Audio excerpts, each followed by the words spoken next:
10 бөлім. Жертөледе жатқан маған тамақ әкеліп беретін қыз, оның да жағдайы менімен тағдырлас. Менің жай күйіме іштей жүрегі қанжылаған байғұс: «Әпкетай, есіңді жишы. Анаң айтып жатыр, бостандыққа шығуың керек. Мен саған көмектесемін. Тек сен есіңді жишы, екеуміз қашып кетеміз», деп құлағыма сыбырлады. Ал маған ештеңе қызық емес.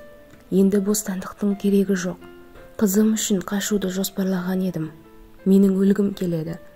Мына өмірден әбден түңілгенмен, «Кетсең өзің кете бер, мен осы жерде өлемін», деп теріс қарап суық жерге жата кеттім. Көзіме сәбиім елестейді. Оны құшағыма құшақтап, басқа әлемде қалықтап жүргенде ұйқыға кетемін. Ертеңіне әлгі қыз тамақ әкеліп қайта келді. «Әпке, тыңдашы мені.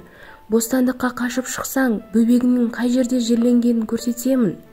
Мен сол жерде болдым», дегенде жалт қарадым. «Шын айтып тұрмысың? Шын сөзің бе?» деп ол қызды жұлқылай беріппін. Бар ойым қара жерде жатқан қошақаным тоңып жатыр. Мен қасына барып құшағыма алып бірге мәңгілік мекенге аттанып қара жердегі сәбиіме пана болу. Сол үшін де өзімді қолға алып, қашуға әрекет ете бастадым.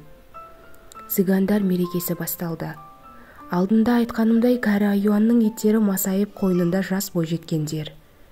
Өгей анам барлығын дайындап, қаражатқа дейін әлгі қыз екеумізге қашуға көмектесті. Өзі сол жерде қалды.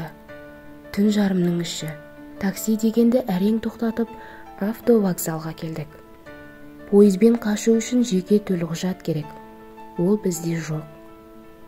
Барда шығар, бірақ көрген емеспіз. Қасымдағы қыздан сұрап қоямын: «Біз қайда барамыз?» деп. «Тыныш, ештеңе деме. Барған кезде көресің», деп автобус ішінде ұйқыға кетті. Жалғасы бар.